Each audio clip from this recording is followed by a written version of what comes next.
Very deep history with both of these teams, of course, both of them being part of the league for a long time.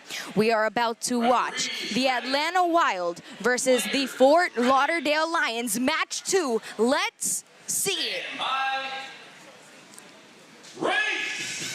All right, as we said earlier, the Fort Lauderdale Lions, deep veteran roster, have a lot to prove. This is a super team that formed when the Orlando Aces, coached and owned by you, Taylor, they kind of disbanded and they formed a super team in Vegas. And Taylor figured, hey, Jamie, you want to kind of take over my players and we could form a super team and you can have it all the time. And Jamie said, why on earth would I not do that and take that opportunity, Taylor? And that is a fun story for the Fort Lauderdale Lions. For the Atlanta Wild, they had some hiccups in the last match. We had 2 injuries on the grid. We had people, you know, executing things, not necessarily to the speed that I think Coach Dan expected, but we have a lot of fun things to look forward to in this race. Now, we just saw Mixa Miller. She is a rookie sign. She just got signed to the Atlanta Wild to cover some people that weren't able to be here and to add a little bit of squat strength for that side. Over here for the Lions, we have 2 former aces, Mega Medeiros and Alex Velez. We always see them on partner forward because they are just that fast, Taylor. Definitely. And you see over here on the Wild, you already see some of the unorthodox taking in and out. They use 2 different athletes all together in that second quadrant. So let's see if they're going to switch out again or if they're going to continue to go forward.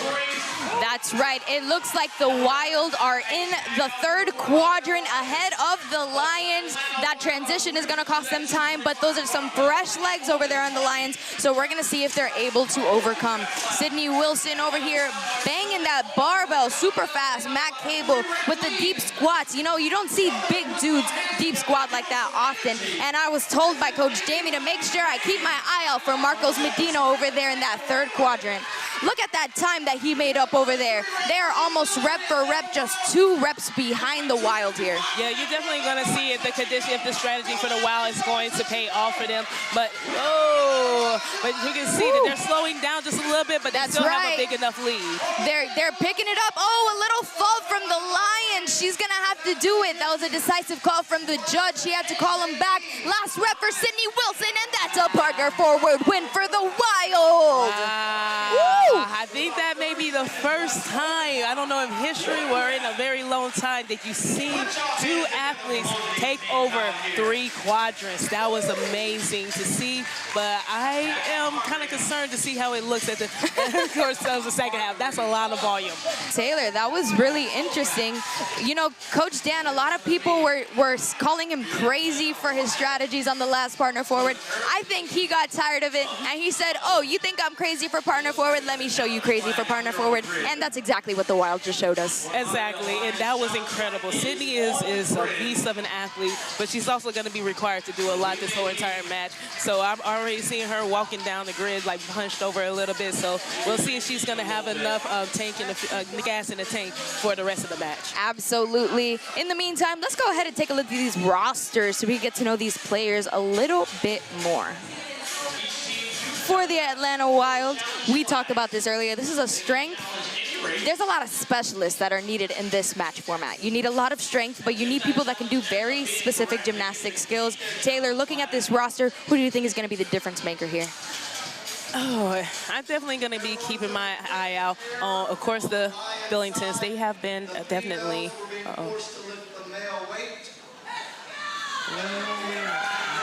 Oh, that is going to be a race rerun for partner forward. Wow, I think we're going to have to take a little break on this roster, and we will pick it back up after this partner forward rerun. But it looks like referee Brandon, in the spirit of fairness as he does, he's going to rerun the race because the females were being forced to do the men's weight. Wow. Which, by the way, that is crazy. Well, tell me the weights, Taylor. Talk to me. Oh my. That's 165 pounds. It's supposed to be 165 pounds. For the males. Well, for the males, it's 265. I don't think that was 265 on the bar. I'm trying to... It might be the dumbbells, friends. Oh, we're figuring it out. If it was the dumbbells, that's still 50 pounds and 70 pounds on the guy's side. I think that would explain, you know, the trouble with the Lions here, and Coach Dan is not too happy about rerunning this race because it was it's a referee equipment error. We're trying to figure out the most fair way to take this over. Oh, look at this crowd going wild. These fans are on the Lions side, but we're going to see how it shakes out on the other one. But in the meantime, let's go ahead and hear a word from our friend Daniel. We're going to need that energy all day. Coach Jamie Gold throws the challenge flag for the Fort Lauderdale Lions. I don't know how Trisha Davis didn't know, but she was lifting the men's dumbbell. So what they did, they're going to uphold the challenge, and they're going to rerun quadrants 3 and 4. So this could determine a different outcome for this race, Cassie. Thanks, Daniel. Wow, Trisha Davis was slinging those 70-pound dumbbells. I mean, if I'm the Lions, I'm like not too mad about that. Well, now when they rerun, it's going to feel a lot lighter. Yeah, I'm sure it will. She's going to be like, oh, this is it. But you can do that real fast. Coach Jamie is a sideline boss when it comes to coaching. She sees things. She's very quick to react. She's really, really good at seeing errors. This is going to come back to what I was just talking about with Sidney. Sidney and Matt Cable just did quadrants 2, 3, and 4. That's a lot of volume. And I don't know if they have anybody else that can take care of those last 2 quadrants. So if they still use Matt and Sidney in the last 2 quadrants, they might have to change their strategy somewhere else to save them. They're going to have to. There's a lot of match left, but this is going to really hurt. Their whole strategy is just blown out the window now. That's right. And if you recall, in the last match, because of so many injuries, we ended up seeing Matt Cable do a lot of work, get really fatigued, and be unable to finish that last bar in the sprint relay, if you recall. So hopefully he's not too burnt out by the end of this race. But it is unfortunate for them because I'm sure they didn't account for that.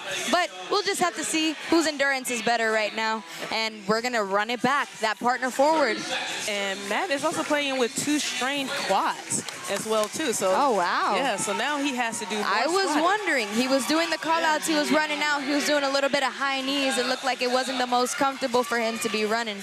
But maybe they'll just carry him to the finish line at some point.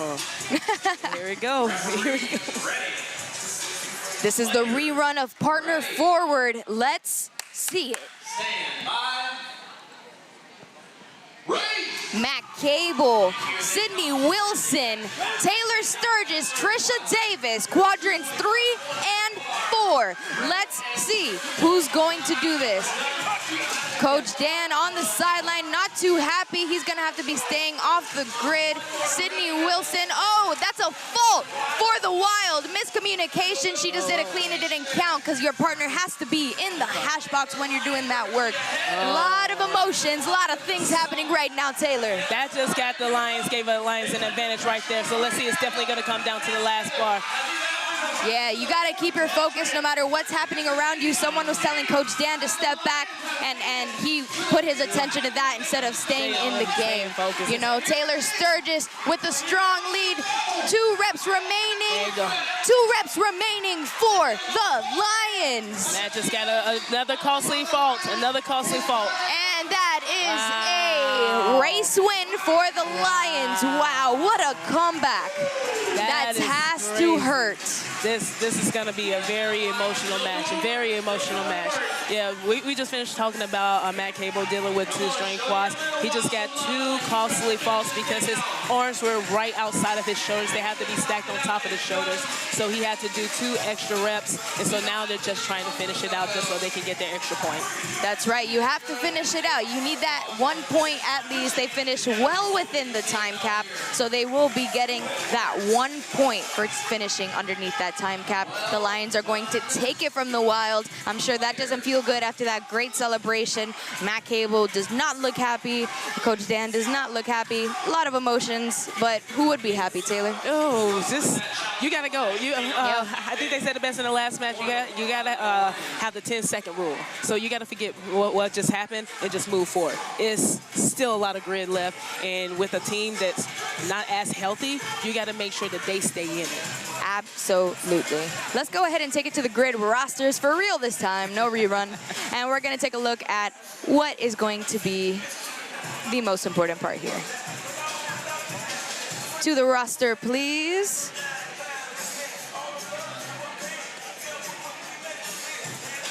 Alrighty, Taylor, you were saying earlier who is going to be the difference maker for the Atlanta Wild? Yeah, so we're definitely talking about the gymnastics moving. So I'm always going to be looking at Carrie and Tyler because they do the brunt of their gymnastics work. So I'm also interested to see how Jimmy comes in and be of support with them as well too. Absolutely. But also in the other moves, I'm going to be looking to see how Kawika and also the how much volume Sidney does as well too. But Kawika, he's going to be that next strength guy, so we'll see if he's going to be healthy enough to support them. That's right. We saw him with a little bit of a hip strain on the last match, hitting the depth of those squats in the partner forward is actually where we saw him struggle with that. So looking forward to seeing him healthy, see how he goes on the grid. I'm looking forward to seeing Devin Breakovich do a little bit more work this time, as well as Rafael Ariazza. Even though he's a utility player, he's really good at gymnastics, so I think he's going to be a great player here.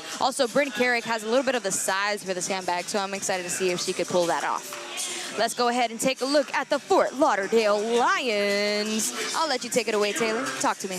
All right, I'm going to be keeping my eye out for Michelle Rosterson and Jasmine Simpson. Michelle is a rookie, and this is her first match. She wasn't able to be in the first match because she was at a reference rating, but she is a beast, and Coach Jamie Gold said that she's going to be turning some heads today. And Jasmine Simpson was last year's Rookie of the Year, and again, she was not able to be at the last match, but she is back and fired up and ready to finish what she started last year.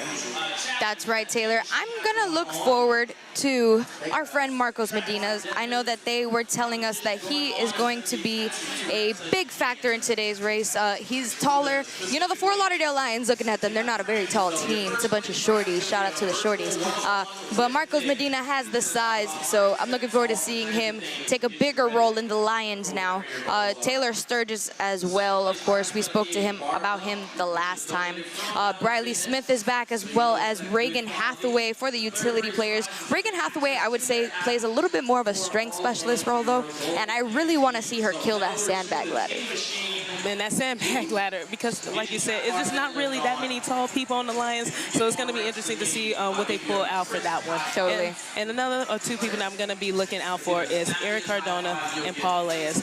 Well, we saw the last match, they were not able to finish and complete the Jack and Jill because Eric was suffering an injury at that time. That's right. And we never see, that's unlike the Fort Lauderdale Lions. Yep. So we'll see definitely around the Jack and Jill how they can recover from that and how healthy Eric is. Absolutely. I would say Eric Cardona is a huge difference maker for the Fort Lauderdale Lions. Without him, the Jack and Jill is tough. You know, there's only so much Paula Leyes can do.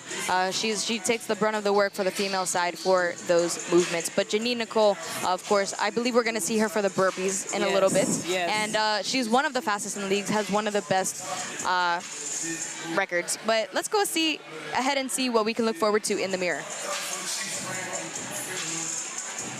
This mirror is going to be front squats. It's going to be 10 in each quadrant, moving down with human racks. For the men's weight, it's going to be 255 pounds. For women, it's going to be 170. You have to finish 10 reps on each barbell before moving on to the next quadrant. And the way that you move through the next quadrant is by using human racks. So it's going to be a really hard one, a lot of legs, a lot of having to hit that squat depth, as we spoke about earlier, Taylor.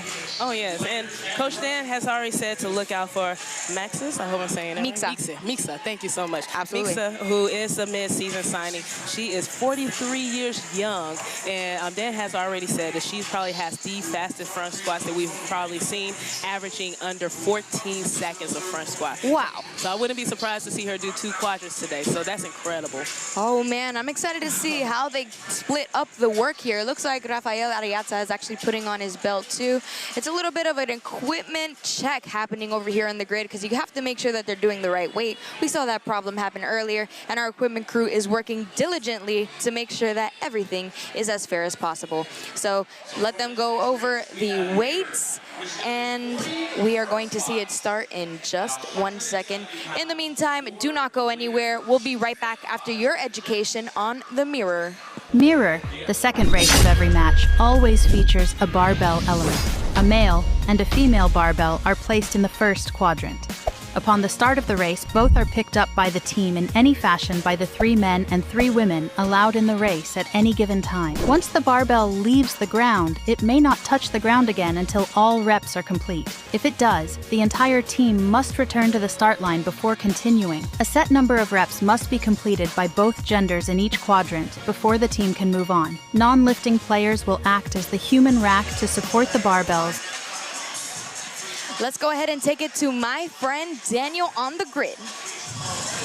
All right, we're on the grid. There's a little bit of a delay and confusion into what's going on, but it looks as though in the race, the weights aren't accurate. So the referees are checking. They got the equipment crew out here. They're making the changes. Got to make sure everything's right, make sure everything's equitable before we get this race going. So it'll be just a couple seconds. They'll get the weight changed. They'll get it right, and then we'll be on and moving. Cassie?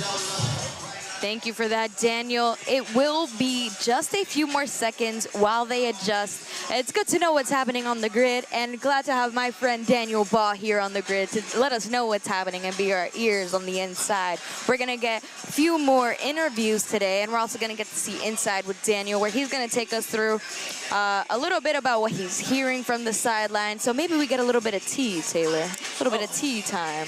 There's always, I won't say trauma, but a lot of things that happen on the sidelines, a lot of chit-chat, a lot of talking smack back and forth there. But, of course, we're all friends outside the grid as well, too. But this is a very, very emotional sport. So even though your friend is on the other side, everybody wants to win.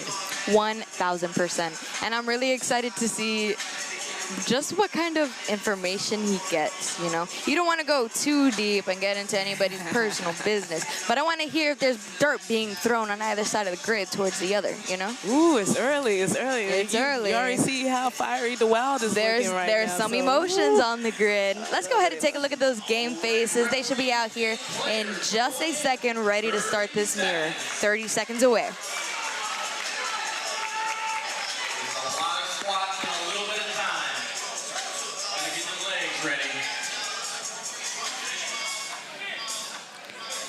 Getting ready for this mirror. Once again, 10 front squats in every single quadrant.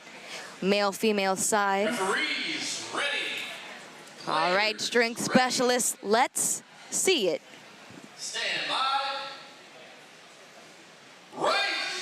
And they are off. Kawika Henderson, Mixa Miller for the Wild, Taylor Sturgis, and Michelle Washington, thank you for that, for the Lions. They are going, oh, sorry, that's Camille Capeles. I'm sorry, that's my They are going really, really fast. The Lions started out fast. Taylor Sturgis waiting for Camille Capeles to finish hers, and that gave a lead to the Wild, but Taylor Sturgis came out really hot on those fast front squats. Rafael Ariaza and Ariana Trinidad for the Wild coming out. Meanwhile, that's Archie Andrade and Janine Nicole over there. That's Michelle Washington. That's Michelle Washington, thank you, for the Lions.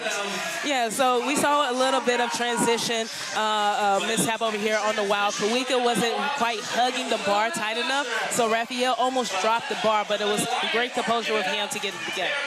Absolutely, because if you do drop the bar, you have to go all of your team back to the start line and come back, and that's going to cost you some serious time. There's no coming back from that, basically, unless the other team does the same thing. So you really don't want that to happen.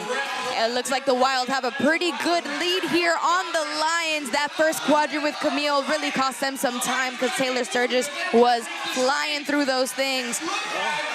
Jasmine Simpson, Marcos Medina finishing off those last reps for the Lions. They're telling them, hurry up. That's a dropped barbell. That's an injury for Kawika Henderson. Oh, boy. It's his hips. It might be his hips again.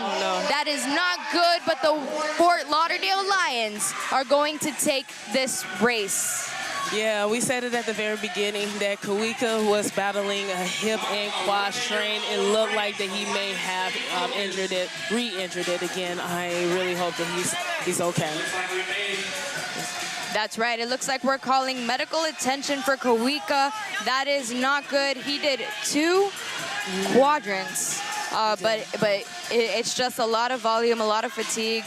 Kawika is feeling it right now. So we are going to let them handle that in just a second.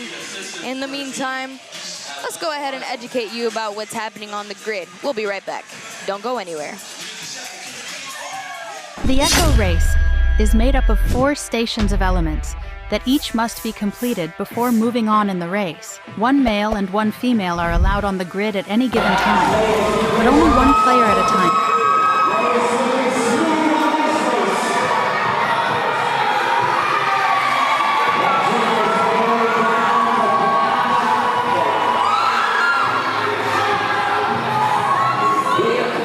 You know that the hardest thing here is not doing the movement, is for me, it was that I was afraid. Oh, wow. I was afraid of, like, you know, letting go. Wow. So I was like so scared. Sorry, I can't even remember. But then one day we were training at Freaking and at the practice, and Storm was like, if we could have one woman that could do this movement, that would change the whole season for us. He didn't say Paula, you know? But I was like, damn, I have to. Alrighty, we are back. I'm gonna go ahead and take it to my friend Daniel. How did volleyball go? We got eliminated this time. All right, I'm here on the grid with assistant coach for the Atlanta Wild, Jonathan Chen. Jonathan, last week you had, fill-in roster spots, 11 different people that you're having to retool. Yep. And on top of that, you have 2 injuries with Tom Soroka and Kawika Henderson, which we saw what we thought was Kawika being okay, but now it seems as though he's tweaked something again. Yep. How is Tom and how is Kawika really? Kavika, I guess we're going to find out. I guess we'll see how the medic is. We'll get a diagnosis there. But Tom is okay. He's on the mend. We are not sure if we're going to have him for Dallas, so I guess we'll see. We'll wait and see. Okay, so when you know that you have all of this new experience coming in and you're filling the roster with, plug-and-play players, what do you tell the team to get ready for this week and, put week 1 behind you? Yeah, I think the message really has just been get ready for anything. This is a young team, and so every match is a new match. And we have to go in with that exact same thought process every single time. We can't really dwell because our team is learning something every single match, right? So I think every match is going to be a new one, and they're coming in with kind of a new fresh set of eyes. Absolutely. Well, best of luck. Go get them today. Thanks, John. Appreciate it. Back to you, Cassie. Thanks for that, Daniel. That was really interesting. We don't get to hear a lot about John Chen, but he is such a fun character. He's a really good coach, really good addition to the Wild culture, I think. Yeah, and I've had the chance to speak with him a few times, and he is funny. He's a great time. He's a good time. He's a ballroom dancer. What? Yeah. I did not know. No wonder he has to move. Smooth operator. Very cool guy. A little swag out there. We are getting ready for this next ringer point race. It's going to be bar-facing burpees, and then it's going to be a sandbag over yoke. Look at those fans all excited over here.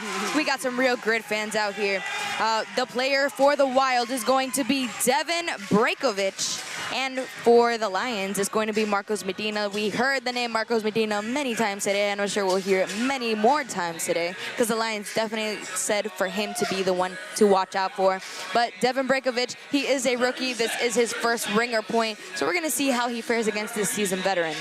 Yeah, and Marcos, he's a vet. He's been around since the beginning of the FGL. He's one of the athletes, he just loves to compete. He doesn't like a lot of praise. He just comes out and do his work. So I'm excited to see him perform this ringer point and have the spotlight on him. Absolutely.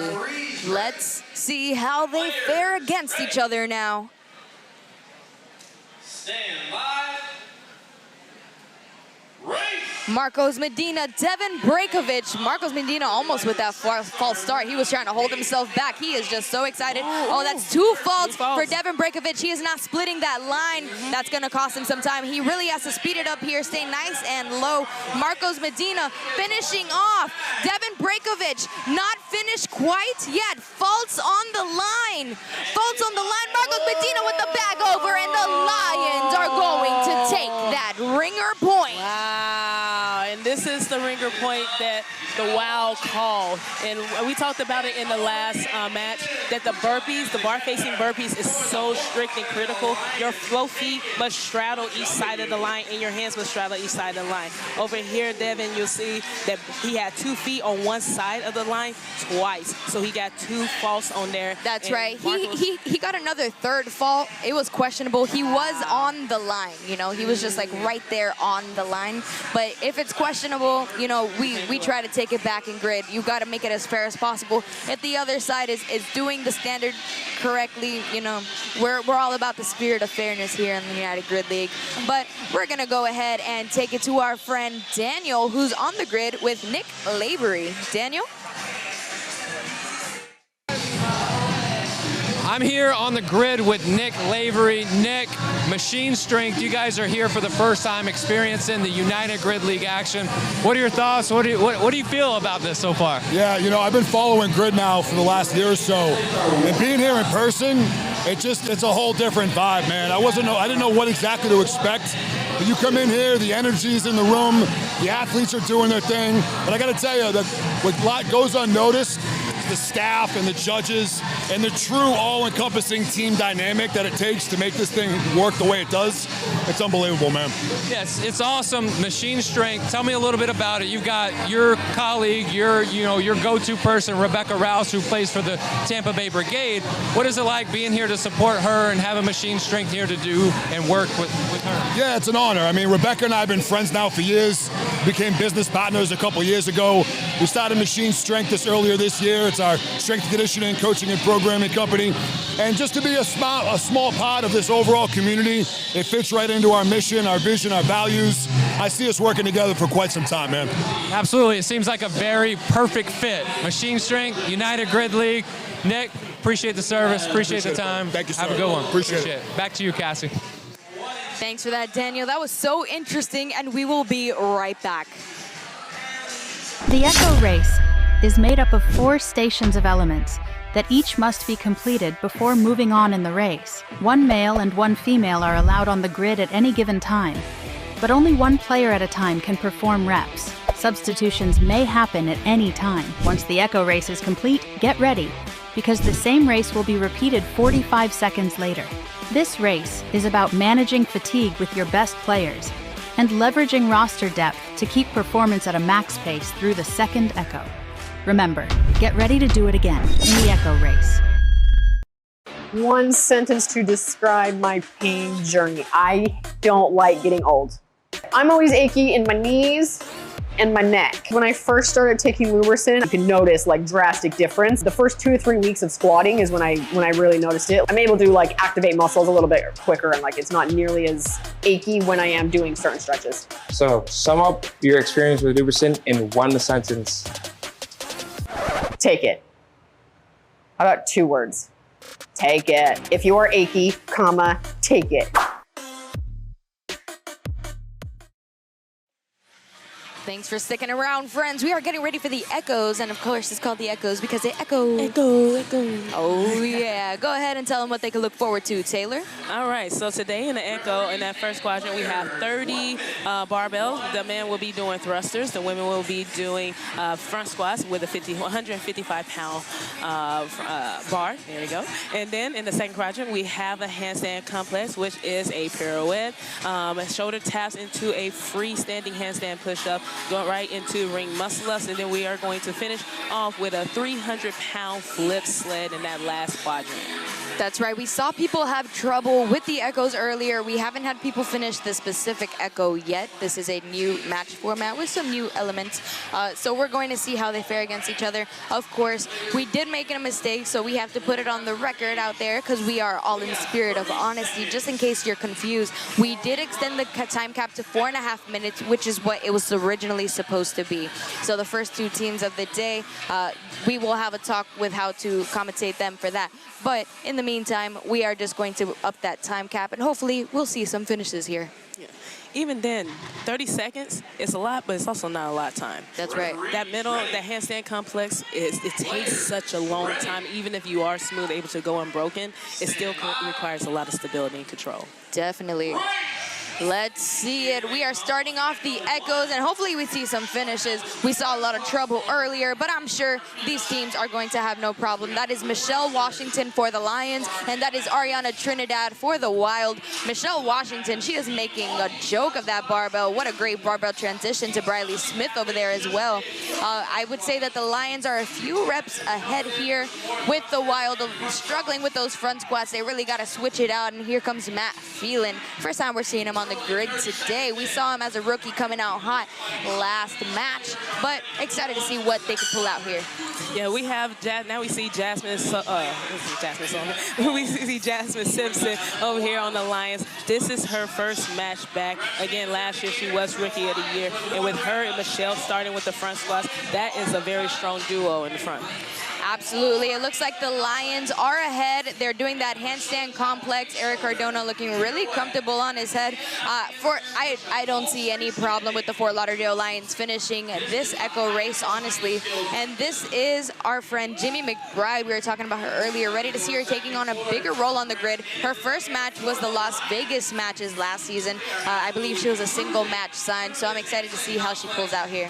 Yeah, we have Eric Cardona back in, so excited to see how he does here. He plays a huge integral role for this Fort Lauderdale Lions, and so he's still nursing that pec injury just a little bit, but he is able to do a lot more. So to see the tandem of him and Paula is going to be really good. Absolutely. Last rep of the handstand complex. Wow, the Lions absolutely crushed that. I think Cardona went unbroken until that very last one. Julio Delgado, someone I'm excited to see more of on the grid, doing those ring muscle-ups really fast. 5 reps remaining over here for the Wild. And so we saw this in the last match where this movement right here, the handstand complex, is going to make or break you. So if you do fall anywhere in this movement, you have to restart the entire movement again. And this is such a long complex, it just takes a lot of time. They're in danger of not being able to finish at all. Absolutely. It's a really hard one, but there's only 3 reps remaining. Hopefully they can finish it off strong. 2 reps remaining now, and they are already on the flip sled, Sater. Those Fort Lauderdale Lions making light. Taylor Sturgis taking on a more utility player role than we've seen him do in seasons past, picking up a lot of work. He's doing a lot of work lately. Taylor is doing some good things. Tyler Billington just finished up that last rep, and here comes his wife, Carrie Billington. They are such a dynamic duo for the Atlanta Wild, and they are onto those. Got to finish as quickly as possible. Trisha Davis, she practices outside, you told me, Taylor. Yeah, Trish is actually in the middle of becoming a doctor. She was in Grenada for 2 years, and her training was outside. She had to train with a 45-pound non-spinning bar, and so her equipment was very limited. So she's been able to do that and still compete at a high level with limited equipment. That's amazing. Marcos Medina finishing off those last ones. Wild over here. Something happened. I think they're going to be throwing some kind of challenge flag, but they're in a huddle.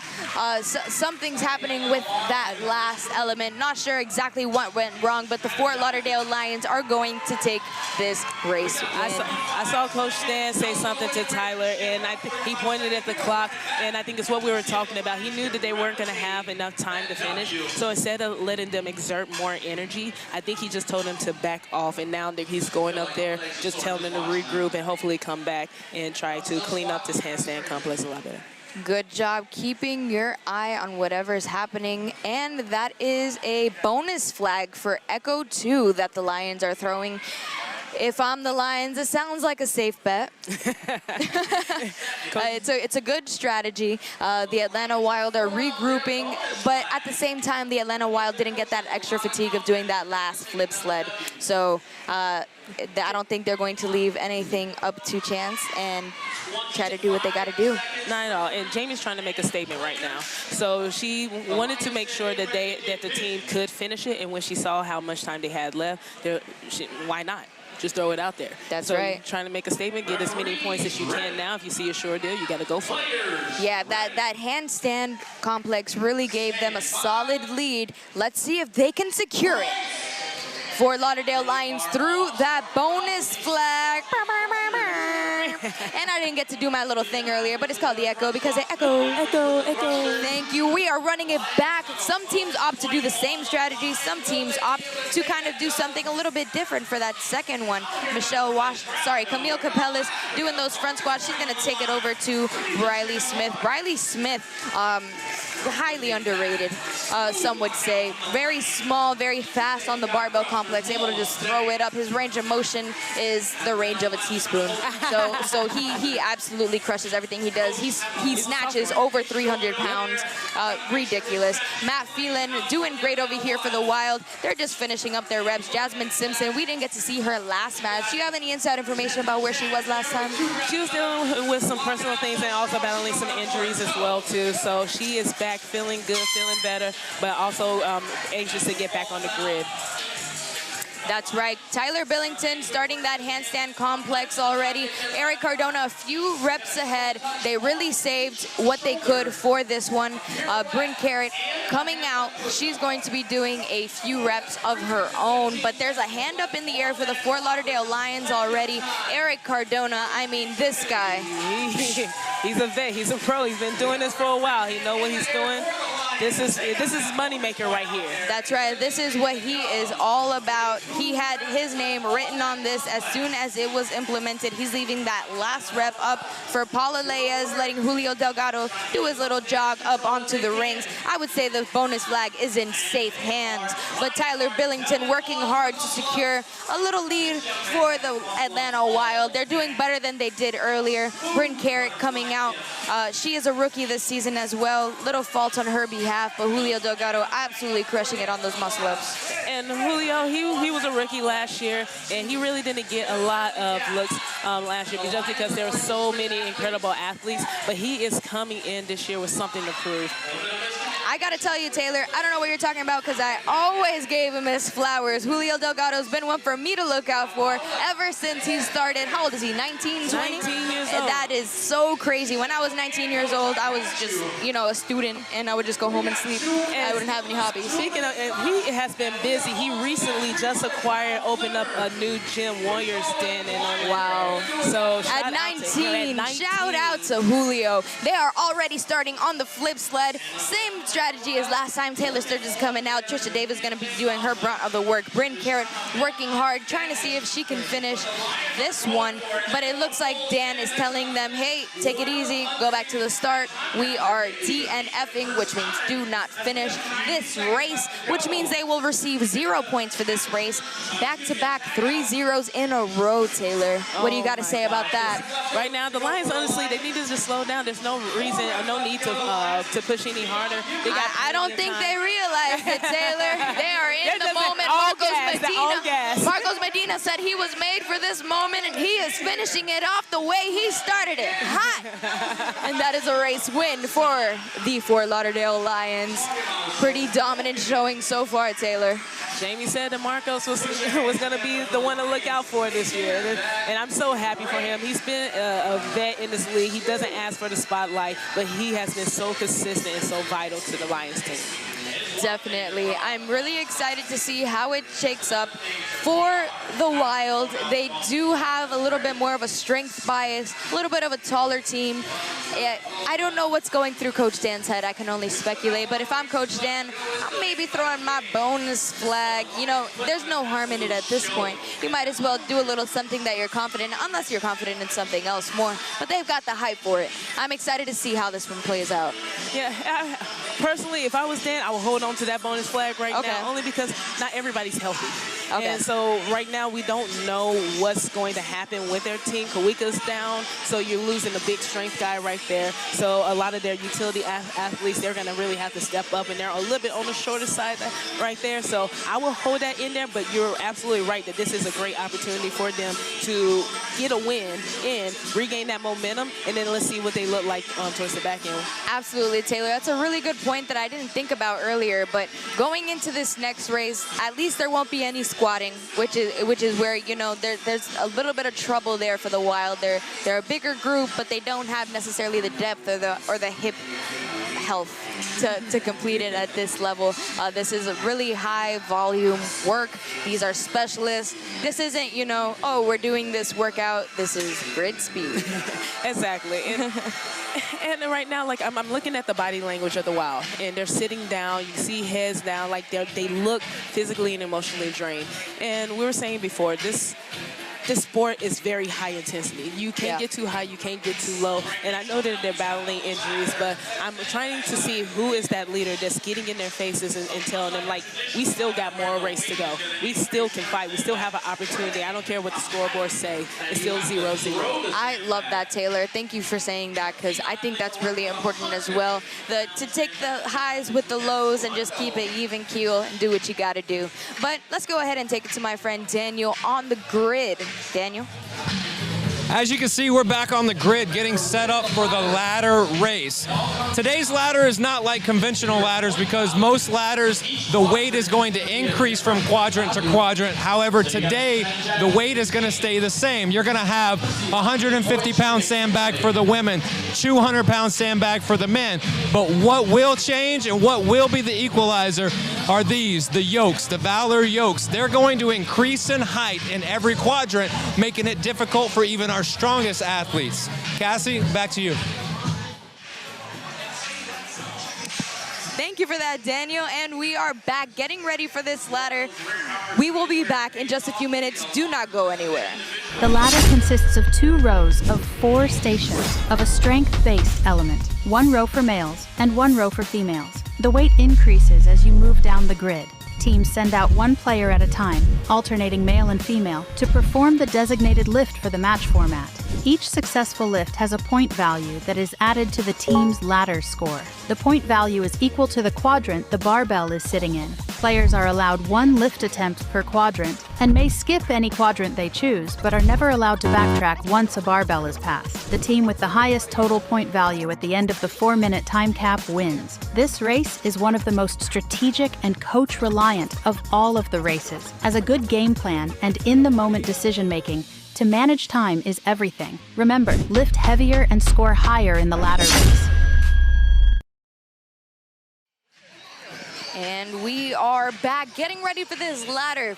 Taylor, there's something a little bit different about this ladder today. Go ahead and tell them what it is. This, in the first time in grid history, we have a sandbag ladder. Woo. We have on the men's side, they are going to be lifting 200 pounds and putting it over this yoke. The height goes 30 inches, 44 inches, 58 inches in the last quadrant, 71 inches. For the women, they're going to be lifting 150 pounds over 30 inches, 42, 54 and a half, and 67 inches. So it's a ladder that's not going to go up in weight. It's always going to stay those same weights, respectively, for men and women. But the heights are going to change. We talked about it earlier. You can't train height, but you could train strength, and maybe you could throw it over your head. But it's definitely proven to be a difficult one. It's a lot slower of a ladder. But we saw the high score of 77 earlier, which was really, really cool from the breakers. And I'm excited to see what the highest ladder score of the day will be. I'm excited to see it. Like, I was actually surprised that it even got up to 77. Yeah, I thought it was going to be a little bit on the lower end, maybe about 50 or 60, but everybody is showing up and actually adjusted well to these yokes that move a little bit more, except for on the last one that they had to put down. Absolutely. It's going to be a fight. Equipment crew making sure that everything is correct. All of the sandbags are in the right spots. Sorry, excuse me. The yokes are in the right spot and at the right heights. And, you know, everything is fair. So, of course, once you throw the bag over the ladder, it's the next person's job to throw it back the way it came. So you would just throw it to the opposite side. You wouldn't need to necessarily reset it, right? Exactly. And so you have to make sure that you and your teammate, that you're just placing it over and not just throwing it over. Absolutely. Because you cannot go back there and adjust it. So if it's too far, your teammate has to go and pick it up where it's at and bring it back to the yoke. Yeah, because if you're I'm sure some people are just strong enough to yeet that thing over and it to go far, but it's not really in the best interest of your team. You really want to set your next teammate up for success. Exactly, and these yokes, they move. The only ones that are weighed down are the ones in the fourth quadrant because it is higher and don't want to just push it over. But these yokes move, so you want to make sure that you're clearing it high enough and that it's already over it, so you can just push it over without it moving. Definitely. So here we are getting ready for these two teams. The point spread is astronomical. It's 1 point for the Wild. I believe it's 11 points for the Lions. Very big disparity there. The Wild have some time to make up. Let's see if they can do it. Taylor Sturgis coming out for the Fort Lauderdale Lions. Rafael Ariaza for the Wild. Wow, Taylor Sturgis is just making very lightweight of those. Rafael Ariaza just one yoke behind at any given moment. Taylor, wow. Did you think that it would be that easy for Taylor Sturgis? Oh, man. When I was speaking with him after our season last year, he told me that he had big goals for this year. So, ladder clear for Rafael.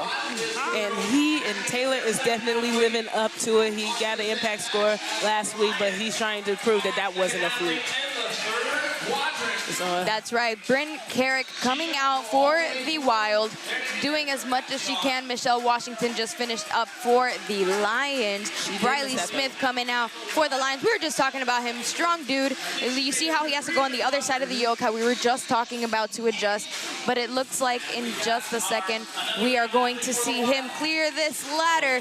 He can clear walking underneath the yoke, but can he get it over? Oh man, that was real easy. Yeah. Shout out to Briley Smith. For the short people. Matt Cable using his head to get it over. Very, very good for Matt Cable. And we saw Michelle Washington earlier. She did miss that third quadrant, so we'll see if that plays into anything later. But Jasmine Simpson, it just made the first three quadrants look like it was paperweight. That's right, that Jasmine Simpson. Mixa Miller coming out for the next one. She's coming out to the third bar. She's going to have to pick it up just a little bit, that transition in between. I know it's tiring, but you got to hit that grid speed. Marcos Medina. Oh, we've heard a lot about Marcos Medina. Can he do it? And that's a yeet over the bar. Mixa Miller coming over. She's going to go ahead and clear so that Devin Breakovich can come through. Trisha Davis, of course, for the Fort Lauderdale Lions on the other side. Yeah, it was good to see Mixa just still stay with it. She had her hands around it. She needed to get underneath it, but she stayed with it. She sturdied everything on the yoke and was able to finish and get it across. That's right. Devin Breakovich not even touching the rungs of the yoke when he sends it over. Can he do that last one? Little struggle. Use your legs, Devin. Use your legs. Oh, use your head, Devin. And that's a ladder clear for Devin on that side. Good ladder clear for Lions on the other side as well. We just saw Trisha Davis, like she picked it up, then she knew she didn't have a good grip. She put it down, took a big breath, and the crowd got behind her, and she went and smashed. I think that's the first female on the Lions side to clear it. That is awesome. Sidney Wilson coming out over here. Archie Andrade for the Lions. He's going to go for that fourth. Sidney Wilson is going to go for that fourth. She's asking, are you ready? I can't hear you. Archie Andrade. And that's a drop for Archie, but that's a clear for Sidney. Yeah. Sidney needed that. It's a hard one. It's an awkward grab for the bag. You really have to throw it over. He didn't quite have the height for it. Megan Madero's coming over. Megan Madero's becoming the ultimate utility player this season. I'm calling it. She is doing so good. Megan has been working her butt off. She's been with the league for, this is her 8th year, and she has had to adapt into several different roles. And you see, she is a fighter trying to get it up there.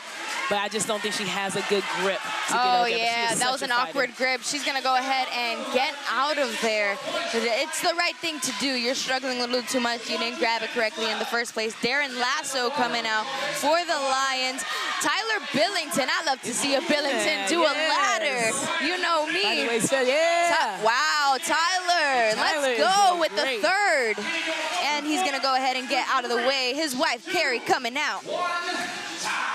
Didn't quite finish it on time, but what an amazing showing. I can't wait to see how the points stacked up. What do you think, Taylor? It's going to be a close one. It's going to be a close one. I don't know. I I think the Wild, I don't know. I think they missed an opportunity with Michelle missing that third quadrant, so I think that may come back to hunt them, but we'll see. I think the Wild was more consistent through this, and they need this win. I think you're right. And in just a second, we're going to be seeing what Daniel's up to. But in the meantime, we're waiting on that ladder score. In your opinion, what are we thinking? I think that the Wild may have edged them out just barely. Maybe. I don't know. But there were some key misses with Megan and Michelle both missing that third one. I think they were banking on them hitting that third one. So that's 6 points that they missed out right there. And the Wild, they were very consistent. It looked like they hit all the ones they were supposed to. So I think they may have edged them out. I think you're right, Taylor. Let's go ahead and see what Daniel's up to on the grid. I see some bling out there. Daniel? I'm grid side with Eric Cardona of the Fort Lauderdale Lions. Eric, last week there was talks of a little injury. How you feeling? Is there an injury? What can we know? Yeah, I got a partial tear on my pec, so that kept me off the rings. I was hoping I'd be back for the next match full, and I wasn't. Still not at 100% yet, but much better than where I was at the first match.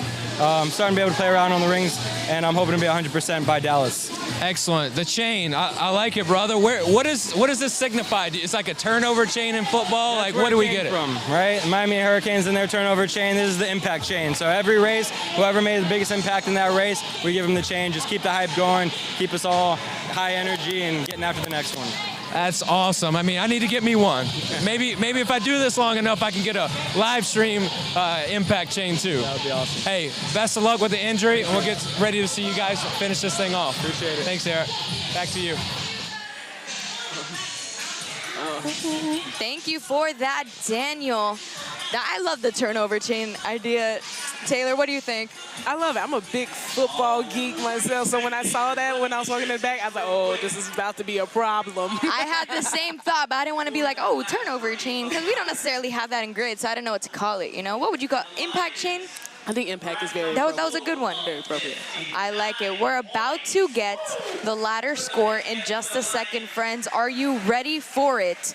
It's going to be Lions 59 and Wild. Came in hot. And they finished with a total of 64 points. And a 64-point ladder for the Atlanta Wild. Wow, not as high as the Breakers, but high enough to take their first win of the match, Taylor. That was huge. They needed that. They definitely needed that. And we're absolutely right. The fail off of Megan and Michelle in that third quadrant came back to hunt them. If they would have hit that, I think they would have tied at 64 points right there. I think you're right with that, Taylor. It's really interesting because you know, they just won their first race of the match. They don't look relieved or anything. You know, we're looking at them. We're looking at their chemistry. They are hungry. They're taking it with a grain of salt. They're saying, we're still behind, but we're here to work. And I really like that. It comes to as a testament to what you were saying earlier as well. You have to. And at this point, like, it's going to be very hard for them to come back. I think it's impossible for them to come back. But right now, you still have to have that spark. You still have to go into Dallas with hope. And so right now, they're not going to... They've been here before, so they're going to continue to fight too. So this may be what they needed to get them pushing forward. I think you're right, Taylor. Well, we're getting ready for this next ringer point race. It's going to be bar-facing burpees. Of course, we have Vilma Gray for the Atlanta Wild, proving to be a very valuable player. Honestly, I could say without Gray, I mean, it's a really hard team to beat without people like Gray on that team. Yeah. And for the Lions, of course, it's the one, the only, Janine Nicole, Burpee Queen. Yes, and you're right. Vilma is definitely a big support sounding system and captain to their team over here in a while. And Janine Nicole, like this is one of her best movements right here. She's so fit, fast, and has a fast twitch fibers. So she is 1-1, and so she's feeling more and more confident about this. So I'm excited for both of them to put on the show. That's right. I think you could speak a little bit more to this than I can, but has Janine Nicole ever lost this bar-facing burpee ringer? She She has. She Okay. She lost her first one. She didn't have her chest all the way down, and she took that personal. And she came back. She made sure that she's like not gonna let that happen again. She came back against the Wild in Vegas and won her first one there. So that gave her the confidence that she needed. There we go. So some history here for this specific ringer point race. It's going to be Vilma Gray versus Janine Nicole, and you know, they're about the same size. It's going to be interesting. My palms are sweating. I know yours are. And let's go ahead and see those game faces, though. It's looking real serious here on the grid. Oh, it's serious. I'm shaking. I don't know if it's the caffeine or my nerves. Ringer point race. Let's see it. Vilma Gray, Janine Nicole, have to split the line with your feet, can't mess it up. Janine Nicole has a very serious lead on Gray here. There she's staying real nice and low, not jumping so much at all, and just kind of letting herself fall. I believe there is a fault, and Janine Nicole takes that ringer point race. Wow! Vilma Gray with a little fault here, and she is going to finish off. And we are going to have to see if she finishes within the time cap. That was crazy because they were actually neck and neck for the first three, and then Janine just pulled ahead and kept it clean. It looked like she found a second gear. And then Vilma had a costly fall and just too hard to come back from that. And that was absolutely crazy. I really wasn't seeing such a lead coming, honestly. But Janine Nicole, I don't know how she does it. How are you able to just speed up in the middle of something like that? It's the same thing over and over and over, and somehow you just do that. But I'm gonna just pause real quick. Dan Jackson just threw his challenge flag on the grid. Let's go ahead and take a look at that challenge flag while we're here. Wow. I don't know what exactly is being challenged yet, but we will be right back. Do not go anywhere.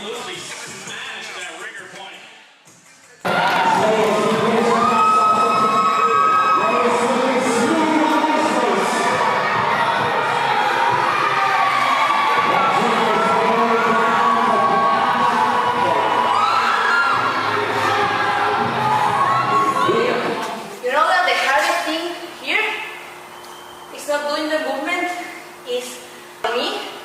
It was that I was afraid. Oh, wow. I was afraid of, like, you know, letting go. Wow. So I was like so scared. Sorry, I can't really have it. But then one day we were training, freaking, and at the practice. Thank you for your patience, friends. Let's go ahead and take it to Daniel on the grid for more information about what just happened here. We're under a challenge review. The Wild threw the challenge flag. They're debating whether there was a 2-foot takeoff on the burpee over the bar. So they're looking at the film, they're looking at the footage, they're gonna review it. If we have to restart it, we will, but we'll wait and we'll see and find a determination from our referees at this time. So back to you, Cassie. We got PG Athletic, where everything. Thank you for that, Daniel. So while we figure out what exactly is going to happen here, everybody's kind of warming up, and we're gonna see, you know, what we gotta do here. Because if I'm Dan Jackson, I'm throwing every challenge flag I got, and hopefully it sticks. You have nothing to lose at this point. And so, and now it's on Dan, like, you need every single point, but you also want to tire out the other side as well, too. So, so Vilma, she's extremely conditioned, and I think this is her first one, so she is ready, and also Janine's first race as well, too. So, but they're trying to fight for every single point because that point differential is going to be huge come the end. I think you're right. Well, let's come back in just a second. Don't go anywhere.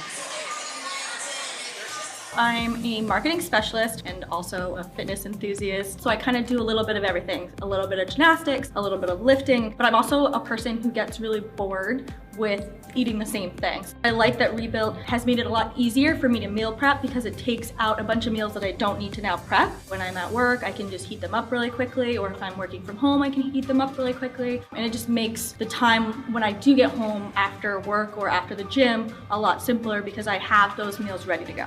I track most of my macros. You can scan them super easily, put them in MyFitnessPal. It's easy for me then to plan the rest of my meals with the rest of the macros that I have left for the day because because it tallies it up super simple for me. Super clean food while also tasting really good. I feel like I'm getting a good healthy amount of protein, carbs, and fat per meal. I like the lifestyle line. It allows me to have a little bit more flavor, a little bit more carbs. I feel good going into training. I'm ready to go.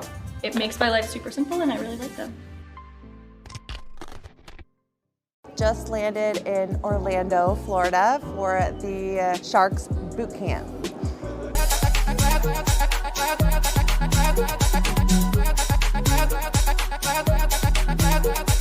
This new uniform I feel like is very nice.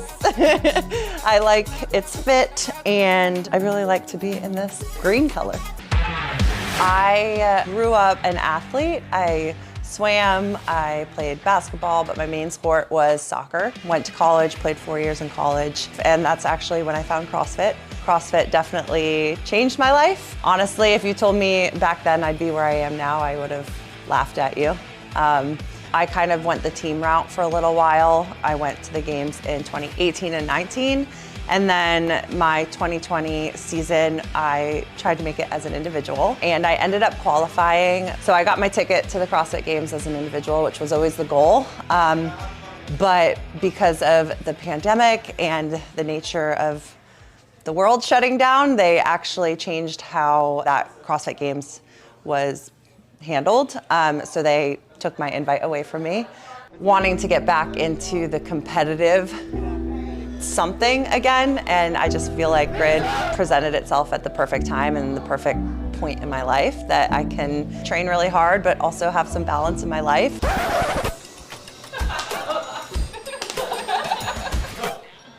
My coach was like, it's like you got signed to the Eagles as a kicker and they're asking how far you can throw the ball. I was like,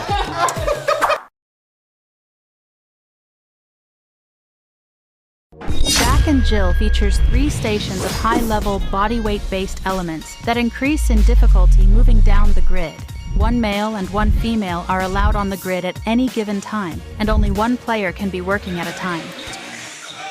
And we are back. We're getting ready for this Jack and Jill. Lots of rope climbs out here today, all arms. Rope climbs is going to be 15 of them. Then we got the legless rope climbs. It's going to be 10 of those. And then we got L-sit rope climbs. What is it? Heels again above the hips, Taylor? Yep, the heels. When you start, before you take off and start pulling, your heels have to be up above the hips before you even start to pull. Ooh, I could barely hold that for 1 second hanging from a bar. But that's going to be 3 of those all the way to that white line of tape. And honestly, that's not even an L-sit. It's more like a V-sit. You're so right, because if you're in an L, you're below parallel, and that's not going to count. Yeah, your heels are at the hips, but it has to be below, so it's like a check mark. Oh, I love that. Check mark sits, rope climb. I don't know. We'll fix it. Eric Cardona, welcome back to the Jack and Jill. We missed you, buddy. He is going to be doing those rope climbs. I'm sure we'll see him earlier. Oh, and it looks like he did not descend from the right height from that red line. Jimmy McBride over here for the Wild, Rafael Ariaza, and Trisha Davis. She can do it all. She's over there for the Fort Lauderdale Lions. That's going to bring in Taylor Sturgis. It's just 15 regular rope climbs to start. So it's just going to be seeing a lot of people, you know, doing what they can. Here comes Tyler Billington. He's just doing them legless just because it's easier for him. I'm sure he's going to do a lot of those later too, but he's just a beast that way. We saw in the earlier match that a lot of athletes, they chose the legless for the rope climbs. Sometimes it's like the legs just get in the way. That's right. There's Riley Smith on the other side doing the same thing. I mean, you know, that's a thick, strong boy, and he really needed to get his legs out of the way for those two. Michelle Washington finishing off those last few. Darren Lasso coming out. Devin Breakovich coming out for the Wild. Vilma Gray staying close behind. That's a swinging rope. You got to be careful there. Almost got our cameraman. Shout out Dalton. Michelle Washington climbing that thing. Is this Michelle Washington's second ever grid match or first? This is her first. This is the first. She wasn't able to come to the first match because she was at a wedding. So she has got a lot of roles, a lot of jobs today. She's doing all right. Yeah, she's doing all right. She could learn a little bit about grid speed, but she will learn soon enough. I'm sure this is just her first match. Matt Phelan coming out for the Wild. You know, it's really hard as a rookie to know how fast you're supposed to go until you're actually in it. You know, we We saw that a lot of, we said, you know, sense of purpose. You know, you got to really do it like if your life depends on it, or else you're just not going to do it. Because if you don't think that these players are giving it everything you got, you are wrong. Matt Cable coming out for the legless rope climbs. They are starting these already. Matt Cable paving the way for Carrie Billington. I believe they are a full rep ahead of the Lions here. That first rep from Eric Cardona in a very first rope climb, he got faulted on because they're saying that he did not show control and drop all the way down to the ground. You'll see a red piece of tape on the rope.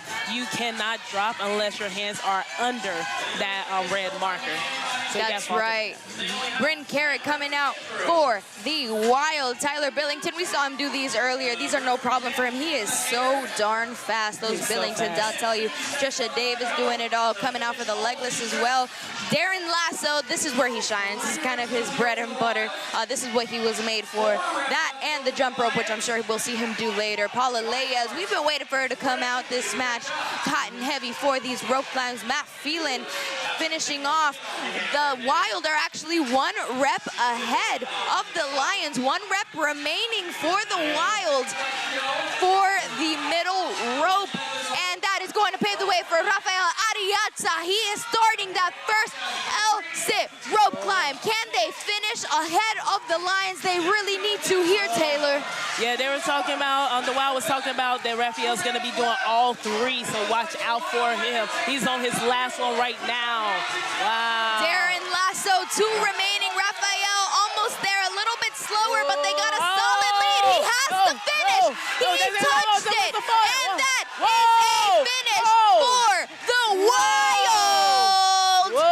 What an upset, Taylor. Wow, I'm trying to see if Jamie is going to throw a flag. I don't think she missed. Whoa. Boy.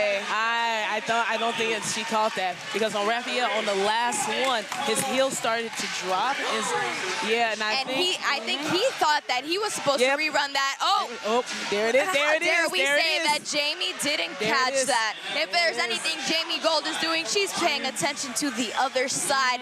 That is a flag on the floor. We'll get a visual for you in just a second. Taylor was like, I was about to call her. And actually, the refs called it as well too. They threw a judge's challenge as well too. Yep. That's a good one, and I really respect the referees for that. We'll find out in just a second with our friend Daniel. We are going to be hearing what exactly happened. Daniel? We're here. We're going to hold tight. We're going to listen to the announcement. We are reviewing the L-sit rope climbs for the Wild. On the 3rd rep, we believe that the legs dropped below the glutes, which would make it a fall. We're going to watch the video. So the referees threw a challenge flag. They want to make sure that the legs and the feet were above the glutes on the way up the rope and down. So if that wasn't the case, they're going to restart the race from that point.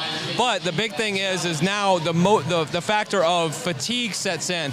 If they have to rerun this, is the fatigue going to be too much for the Wild to hang on to the win, or will the Lions be able to pick up or steal a victory here by using the referee's challenge? Cassie? Thanks, Daniel. That was a really good catch by you, Taylor, because personally, I was looking to see if he was touching the white tape, but I wasn't necessarily looking for the rest of the movement, which is really important. I wasn't seeing if his heels were above his hips, as we said. The L-sit is so tricky. The hardest part is keeping those legs up there. And Rafael, he's incredibly strong and talented, but going back-to-back 3 in a row is very aggressive and very risky. But he went for it, and at the top, his heels dropped just a little bit, but he kept going. And he did what he was supposed to. The ref gave him the rep. But I'm like, oh, let's see if Jamie's going to catch this or not. That's right. Here the Breakers, they're cheering on the Wild side today. I'm sure they're celebrating their friend Sidney Wilson.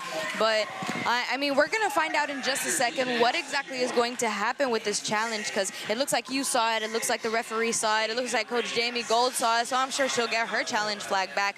But it's definitely unfortunate. Jamie Gold has won.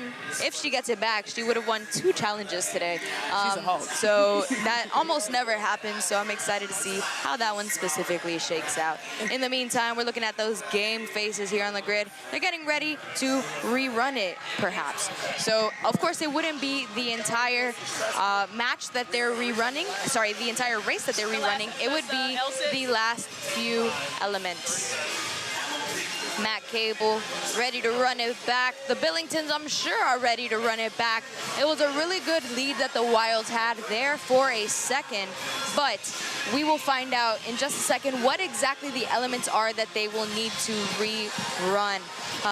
You really love it when the referees are paying attention and throw that flag on behalf of their team, just because it's all in the spirit of fairness. If they think a referee made an error that should have been recalled, the referee is supposed to go back there, tell them exactly what they think exactly when happened, and they're going to fix it. And you love that. One regular.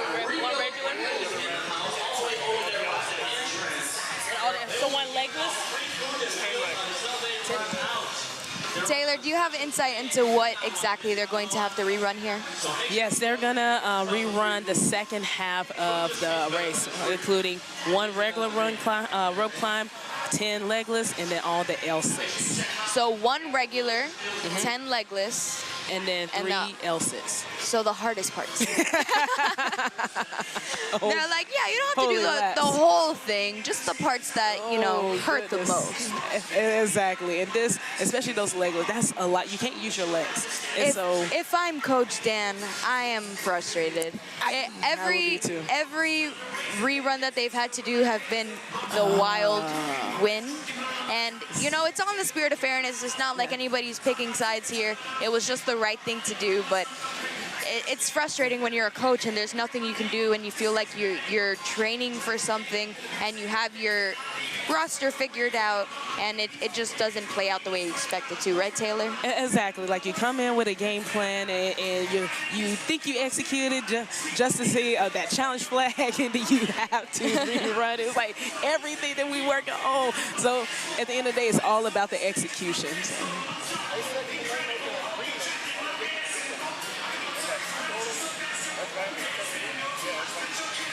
So it looks like somebody's having some second thoughts regarding a rerun. I'm not necessarily sure what it is quite yet. I think maybe, you know what, let me not speculate. Actually, let's just come back and we'll be right back.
We're coming to our friend Daniel. Daniel, give us the information we need and we've been waiting for. It looks like the referees have made a determination. They're going to rerun this. They're going to start here and do 5 legless rope climbs, and they're going to work their way to the end and do 3 of the L-sit rope climbs. So we'll see what happens. Maybe it changes the difference in the outcome of the race. Maybe it doesn't, but we're here for it. We're here for the speed, the intensity. I'm ready for it. Cassie? Thanks for that, Daniel. We were just talking, Taylor. That's a very aggressive rerun. So I'm glad that they kind of modified it. Teams on both sides were like, hey, that's kind of a lot of stuff for us to do. I know it's half of the race, but that's half of a very hard race. Yeah, and a lot of work has been done. Both teams are tired, and especially with the Wild being a little bit slim right now, I know they're probably very thankful and grateful for that. But at the end of the day, it's going to come down who's going to be the cleanest. So the Lions, they kind of had they get an opportunity to make up for their wrongs in the beginning. So let's see if they can come back. Definitely, the Wild took the last one, but it's going to be rerun, so it's still anybody's. We're going to see how they fare against each other on the harder parts, because, you know, the rope climbs at first, the transitions and everything, now that everybody's a little bit warmed up, we're going to see this Jack and Jill presented by Rumble Roller go deeper. Self-massaging devices, which they're going to need for their lats after these rope climbs. They're definitely going to need it. They have some in the warm-up area. They will have a Matt Phelan, Taylor Sturgis starting it off. They've gotten a little bit of rest. It's been about 3 or 4 minutes that they're able to play around with and try to do as much as possible. Michelle Washington not coming out as hot as she did earlier. Carrie Billington looking like a brand new girl out here on the grid. She's going to finish those off. Matt Cable, big Nastics. Oh, and the Lions fell a little bit short behind. Taylor Sturgis only did one, and it allowed Michelle only to do one, but the Wild did 2 in a row. Whoa, yeah, Briley Smith was able to make up some serious time there. Megan Medeiros for the Lions. Her legs are looking awfully comfortable up there. Tyler Billington for the Wild. They are just about neck and neck. The Wild with a slight lead. Can they finish off that last rep? Paul Leyes, she's fresh. He's going to have to finish quick. It's going to come to a sprint. And that is a Lions win. Wow. That was crazy because the Lions had fell down, then Briley took it upon himself to bring them back into the game. Megan started out with the L6, but the Wild, Tyler came in and was clutch with a 2, but then it came down to that very last one. But the Lions, they kept doing one athlete at a time, so they had a fresh athlete each time, and that edged them out just by a hair. Wow. The crowd is going absolutely wild. On the Wild side, they are not too happy. On the Lions side, they are celebrating like crazy. The Lions have been able to take back every single rerun. It's, is that a challenge flag from Dan? He dropped it. If it touches the floor, you got to use it. Oh, friends, we are dealing with some emotions out here, and we are going to find out in just a second. Do you have some more information for us, Taylor?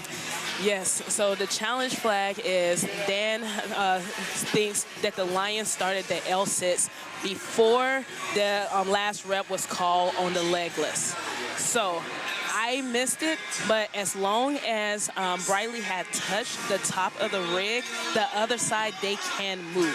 So I don't know if Megan has started before that touch was made, but that is what Dan is calling. That's good to know. Here's the thing. You have to call the challenge flag on the right thing. There very well could have been something in there that didn't necessarily go right, but if you call it on that specific thing, that has to be what it is. If it ended up being something else, you kind of lose your challenge flag. Dan Jackson's really going to have to win this one. He threw it fast. He did. He obviously saw something, and again, he has nothing to lose. That's right. Now. So he threw it really, really fast. So there was something that must have happened there, but they're going to go back and look at the tape, see what they see.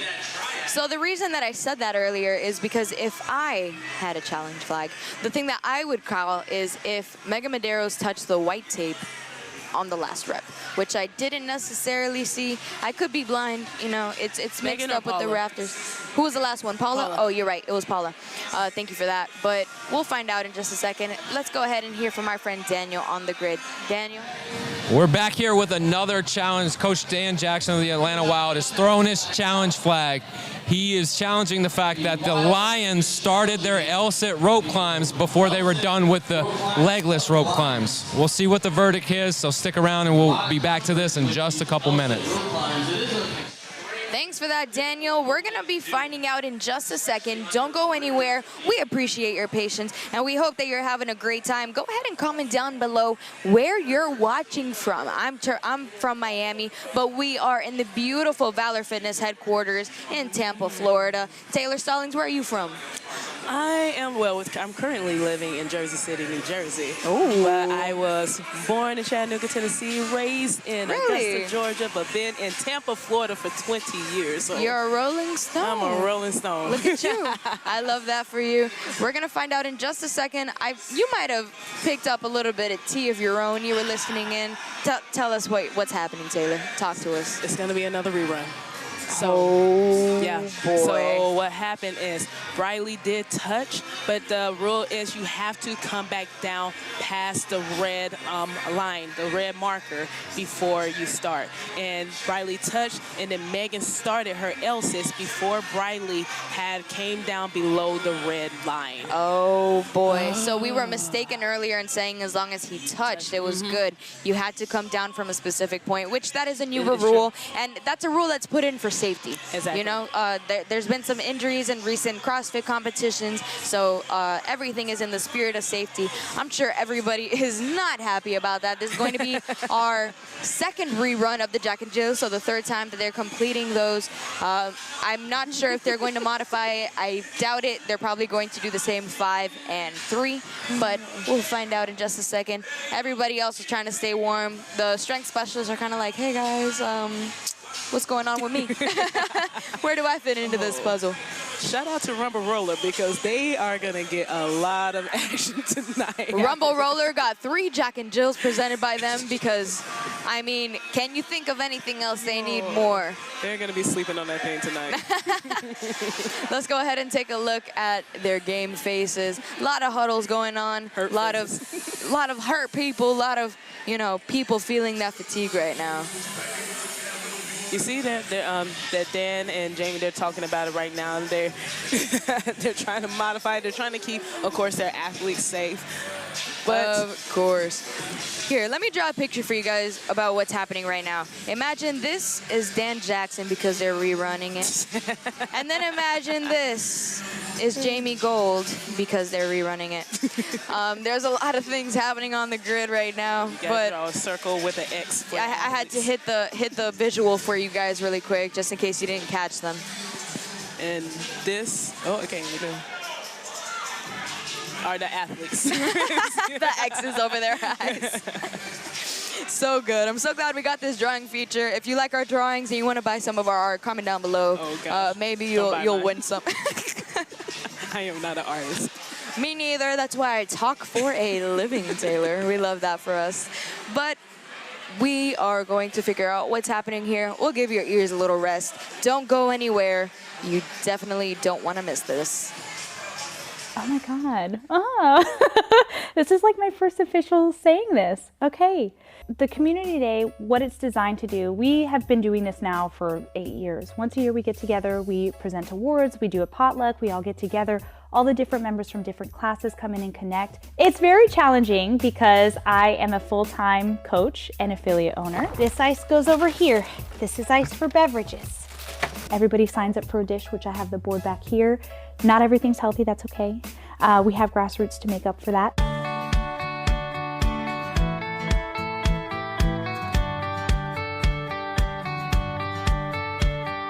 So I found CrossFit in a really tough part of my life. I was very unhealthy. I was in a very unhealthy mindset.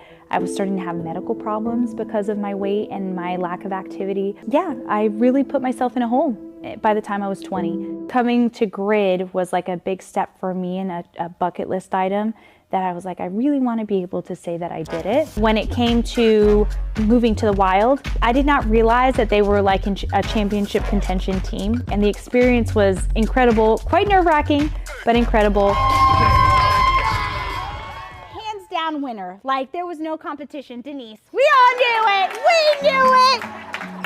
I'm getting married in 44 days. Oh my God. Oh.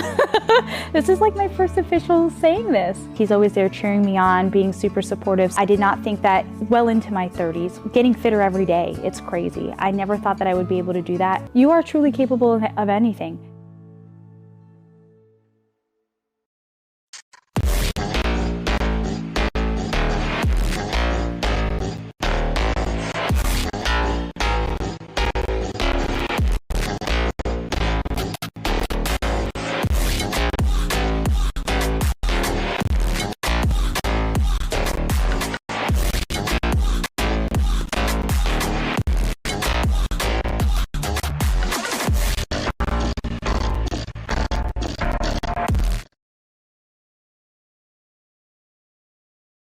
My mission is to be the strongest, highest performing version of myself each and every day that I wake up.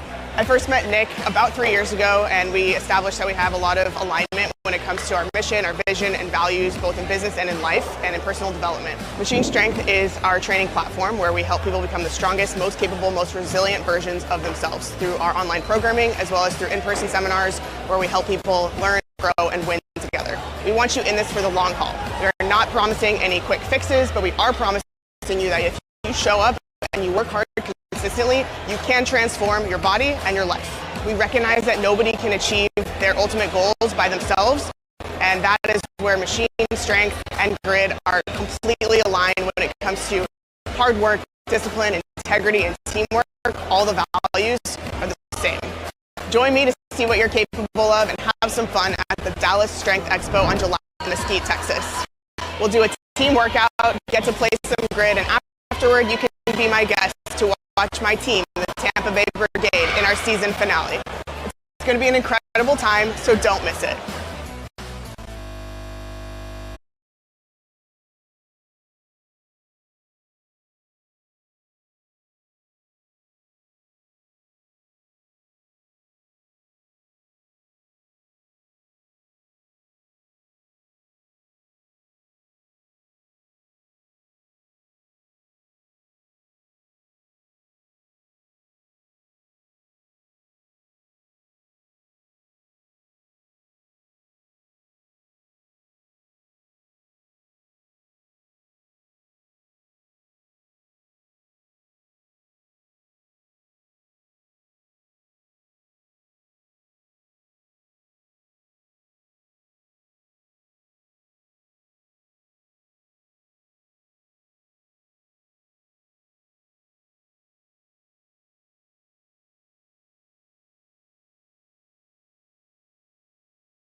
Thank you so much for your patience, friends. We are really sorry about the technical difficulties. We are in the middle of female triad, and they are on the grid.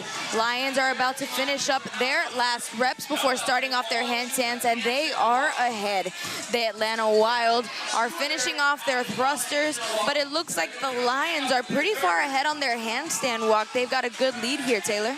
Yeah, so there was a little bit of confusion on the Lions side with one rep being missed, but they came back, they finished that, but they already had a big enough lead there. So now they are way ahead. I think there's a fault from Megan, but Jasmine came and just picked them right back up. I think they're still okay.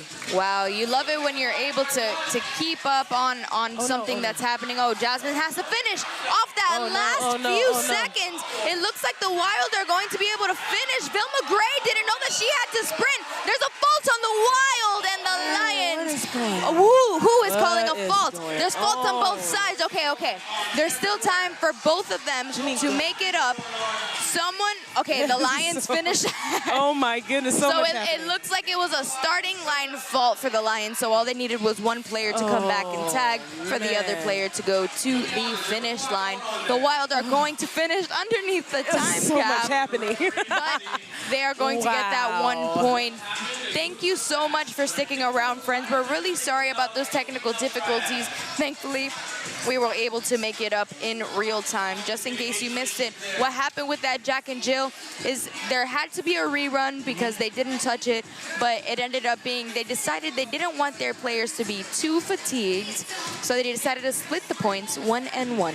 Exactly, and that's with the Jack and Jill, with all those rope climbs, that's a lot of volume and repetition there. So instead of rerunning it for a third time and knowing that to still have more race left, both coaches came in and was like, let's just split the points. Absolutely, and that's just what you have to do, you know? You got to get that, at least that 1 point. You really want your players to be safe. You don't want to tire them out. There's still work to do. Triad is very demanding on the male and the female side. It's really tiring. So you need that upper body to carry you through to the start line for those handstand walks, right? Very much so. And then there was a little bit of confusion on the Lions side. There was a couple of falls that was missed, and we had 4 people on the grid running back and forth. It was a lot. The same thing on the Wild. There was somebody ran onto the grid a little bit too soon, but at the end, the Lions came out with the win. Absolutely, Taylor. So they are setting it up for the male triad, and let's go ahead and take a look at what we can expect for that.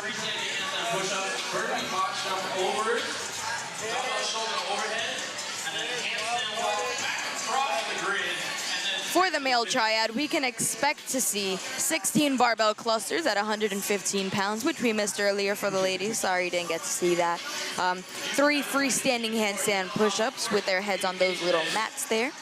We got 16 burpees over this 30-inch box, which is going to tire you out. That's what all that's there for.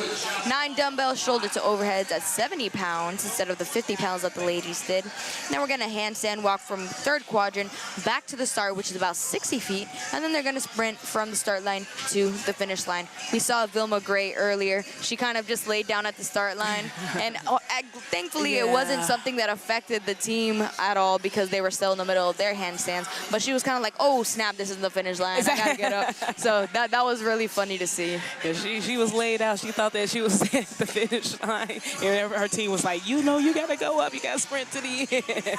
That's right, Taylor. When you're upside down, you don't know which way is what. So we are here about to hit this male triad. We are about 2 minutes away, and we are here with our friend Daniel on the grid. Daniel. We are back on the grid with Vilma Gray. Vilma just completed the female triad. Vilma, last week you get a couple of players that get injured. How difficult is it to rebound in the middle of a match when you have injuries, especially to people like Kavika and Tom? So the biggest thing is that we can only control what we can control. And so when it comes to injuries, we want to make sure that our players heal up quickly. We do the best that we can to support them both in their recovery process, but also making sure that they're included in our team. So even today, we were communicating with Tom, and just, he checked in with us and we checked in with him. When it comes to this sport, just like any other sport, there's always going to be injuries. And so Dan makes a really good job at making sure he checks in with all of us and we just adjust accordingly. There's always a plan A, a plan C in our lineups. So we are always well prepared for those challenges as they come up. Yeah, when you look at yourself, you're a veteran for the Wild. What do you tell these new players and these rookies to keep the motivation high and keep the inspiration going so that you can finish strong? So the biggest thing is, rookie season, this is not like CrossFit. I think a lot of people think it's just like CrossFit. The level of intensity required to do these events quickly, it's not an ability of, it's not if you can do it, it's how quickly can you do it, right? And so with the rookies, that is a learning curve. With time, they will develop that grid intensity, that grid awareness, so being able to see where we may need to help someone or having the ability to step aside and say, hey, I can't do that, I need help. So that first year, we just know that that's a learning curve. We've all experienced that in the past as well. And our goal as the leaders of the team is to make sure that we support our rookies as they grow through that process. Well, I appreciate it as we get ready here for the male triad. Thanks, Vilma. And we are back, male triad. Let's see it. And here we are. You get to see the beginning of a triad, friends. Sorry about that, and thank you for sticking around. We have the Fort Lauderdale Lions synchro. I mean, if this was a CrossFit competition, they would be killing that synchro game right now, even though they're all different heights. Getting a little bit faster now. Briley Smith is going to break it up, get Darren Lasso in. But we're seeing Taylor Hodges coming out for the Wild. Matt Cable, and now that's Matt Phelan coming out for the Wild. Taylor Sturgis, Marcos Medina, and Darren Lasso for the Lions. We've been hearing Marcos Medina all day, and we've been seeing him execute, Taylor. Marcos is just that consummate teammate. He loves the team. Like he just wants to come out here and play the sport. He's Mr. Reliable, but I'm so glad he was able to showcase some skills today. Absolutely. Now we're seeing them doing those freestanding handstand push-ups. They are about a rep away each over here. They're all doing really good. The line starting just ahead of the Wild for those burpee box jump overs, which is at 30 inches. Pretty tall. They're making these boxes look like they're 20 inches. They just jump over so smooth. One thing about the box jump overs you also want to make sure is that they're going laterally across the box and not jumping out at an angle. I think some of the women, they get a couple of faults because they're jumping down at an angle. As long as your feet is crossing over the box, it's a good rep. I think you're right, Taylor. And I have to say, I'm really liking the amount of work that we're seeing Tyler Billington do today. He doesn't usually do much more than he's, supposed to. He's taking a bigger role in the Wild, I have to say, doing more in the Triad, doing more in other races earlier. Yeah, he's a bodyweight specialist, but today he is a true utility. And it looked like he's going over to getting set up for those 70-pound dumbbells. Does, Taylor, and it looks like the Lions are already there.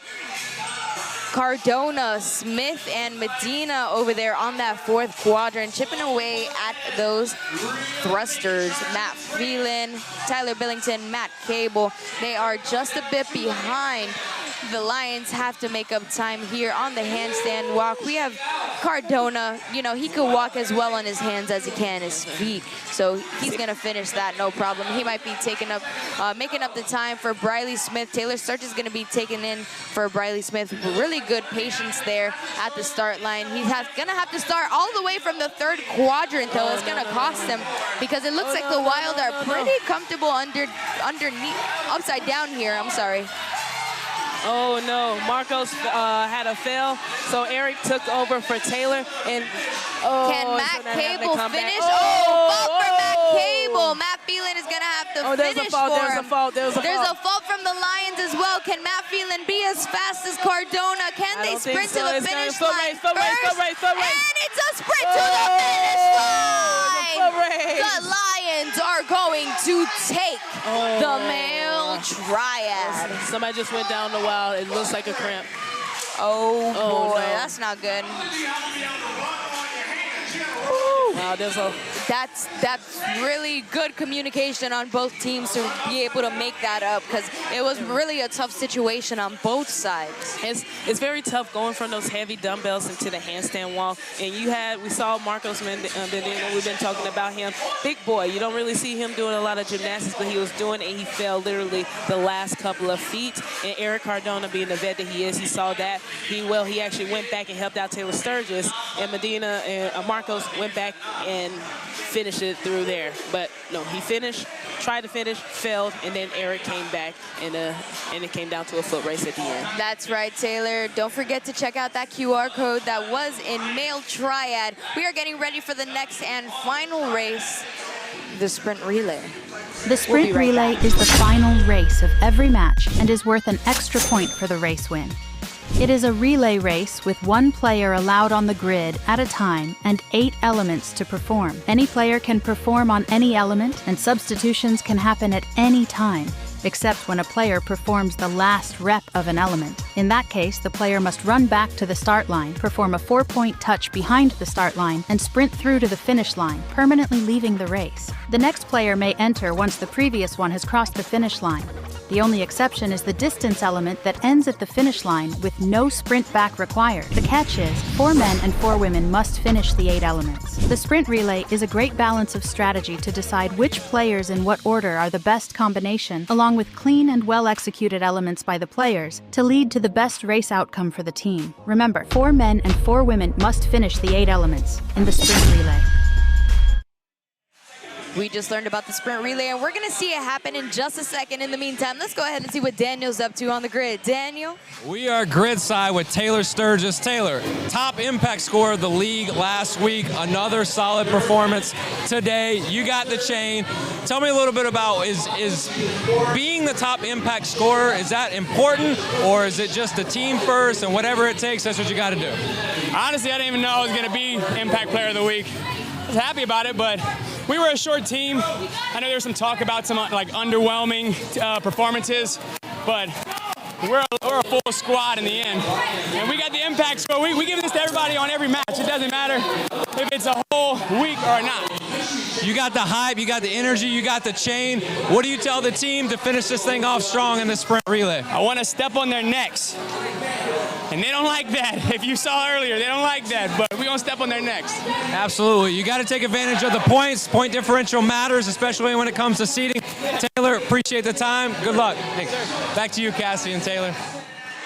Thanks, Daniel. We'll be right back. Don't go anywhere.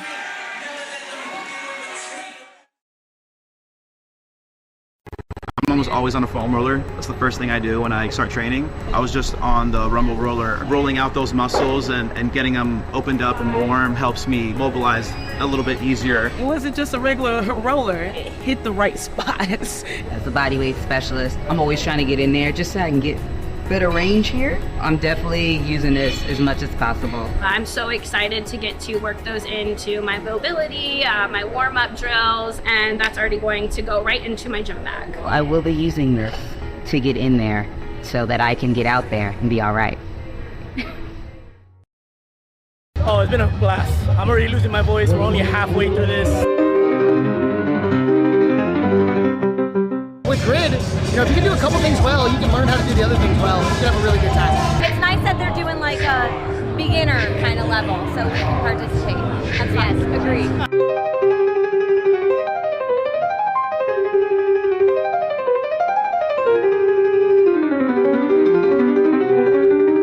It's fun, it's crazy, it's competitive, it's high octane, high energy, high intensity. So fast. Everything is fast, fast, fast. CrossFit is usually individual focused with the movement and stuff, but here it's really looking at everyone's strengths and looking at how we can build on each other and how you can swap in for people if needed. So it's been kind of neat to go back to like groups like that for teamwork. If you are a CrossFitter and haven't tried grid, go grid. Yeah.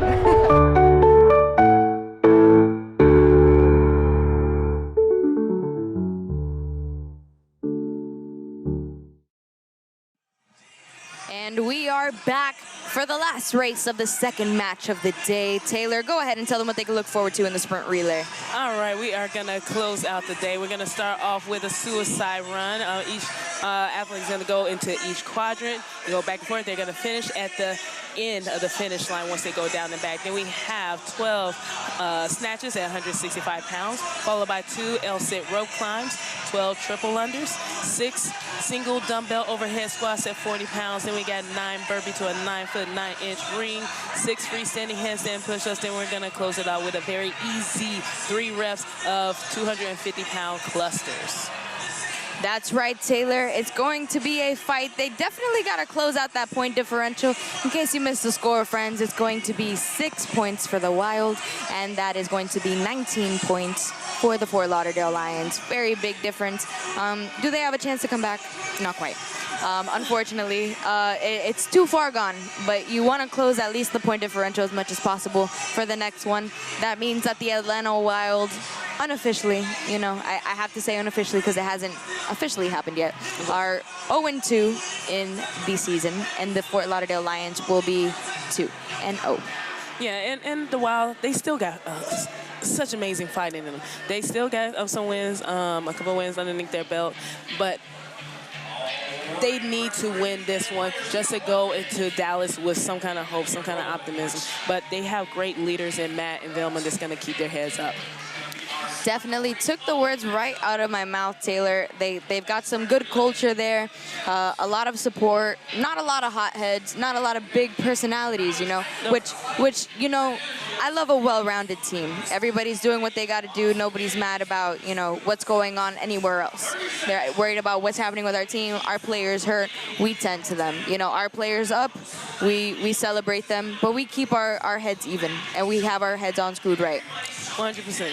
And it's going to be good to see how the Lions finish up. Like, they fixed some holes from last time, but they still got some areas that they're going to have to clean up. But this is fine. This is only their second time playing with each other. That's right. Sprint relay. Let's close it out here, ladies and gentlemen. Let's see it. Eric Cardona coming out for the Fort Lauderdale Lions. Rafael Ariaza coming out for the Wild. Don't know what necessarily he was looking back for while he was running, but you really want to go as fast as possible here. It looks like Megan Medeiros and Eric Cardona are taking turns. Rafael Ariaza, and that was Jimmy McBride. And now it's going to be Devin Breakovich going to that finish line. Got to make sure you hit that 4-point touch. You're coming back to the start line. You got to switch out for somebody else. It's going to be Matt Phelan coming in. It's going to be Reagan Hathaway coming in. Matt Phelan got some legs on him, boy. That's a nice lead for the Wild to come in. Matt Cable coming out for those snatches. Doesn't have the best range of motion when it comes to his elbows. Little bit skeptical about those. That's just because he has enormous biceps. So Riley Smith making those look real clean, real nice lockout at the top there. And I think you're going to see Sidney over here on the Wild finish that last snatch here. Matt is just trying to knock out as many reps as he can. And you see right here, Sidney's going to knock out a quick single. That's right. Sidney Wilson with that last snatch. Very easy for her. Hit that little starfish, let her go to the finish line. Nice lead for the Fort Lauderdale Lions. They were able to catch up here. Darren Lasso, L-sit, rope climbs. Remember, you got to keep those heels above your hips, or you got to come back down. We saw that happen multiple times early in the Jack and Jill. Tyler Billington, can't count how many times he's been on a rope today, but you can be sure that it is a lot. Janine Nicole coming out for the Lions. She's going to finish off those rope climbs. Little 4-point touch in the end there, and they are going to hit the finish line. Even though they hit that transition, the Fort Lauderdale Lions are fast there. Darren Lasso, the reason that he came back in to tag out Janine Nicole is because he is going to be doing those triple touches, really good at those. Oh, Bryn Carrot, a little fault on those. You can't, we talked about it earlier, you can't single those. You got to just do those real fast. Darren Lasso, I said it earlier as a little precursor. I didn't know it for a fact, but I knew he was coming out for those triple touches. Bryn Carrick is going to come out, and Vilma Gray is going to be doing those single arm overhead squats that Jasmine Simpson just finished. She's going to hit that 4-point touch and hit the finish line. Vilma Gray running as fast as she can to the finish line. That's going to bring out your boy, Taylor Sturgis. He was just talking a lot of smack. We talked about those burpee to rings. You better look close there, Judge, because they are standing up there, and they are making sure that you touch. A little bit of a sway for Devin Breakovich. That's why he just hit that fall. I called it before I said it. I might have jinxed it. I'm going to knock on wood for the next ones. Taylor Sturgis making those look really clean, though, except he just faulted, but he made sure that he hit the next one. Exactly.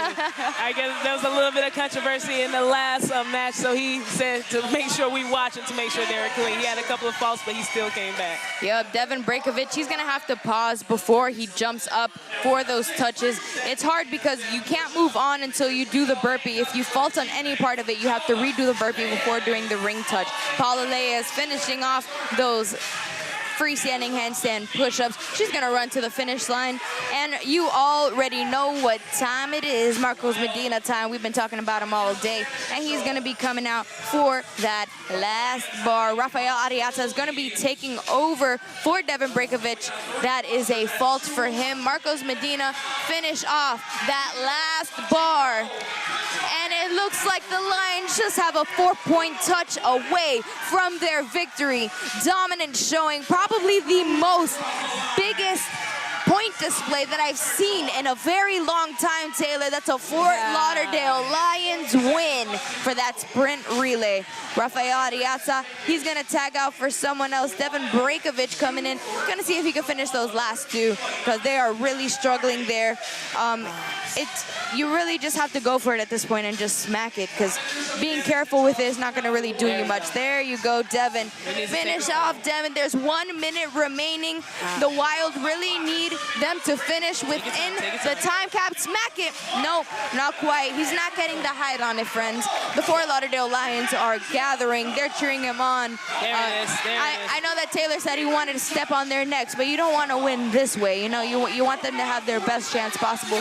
Devin's going to finish those off. He did a lot of work today. That's going to bring out Carrie Billington. Now, whoever's left for these last few elements, they're going to have to finish as quickly as possible. 30 seconds remaining, 4 reps remaining, 3 reps remaining. She is killing these. Can she go unbroken? And she does. 4-point touch. Matt Cable has very little time to finish off that last barbell. Will he even try it? And yes, he will. That's Matt Cable. What was I even talking about? 3 reps remaining. Let's go. Oh, and that's a fault on the first one. He's going to sit down. He's going to give it up for the last one. One thing about Matt, he doesn't care what the score is. He's going to give you 112%. He is going to go all the way through that clock. And I love it, Taylor. It's really important. This is a sport where you have to give it everything. It's just a very dominant Fort Lauderdale Lions team. It looks like they were able to fill in all the gaps that they had last match. It wasn't necessarily the most dominant showing last time, but here I think you could say unquestionable.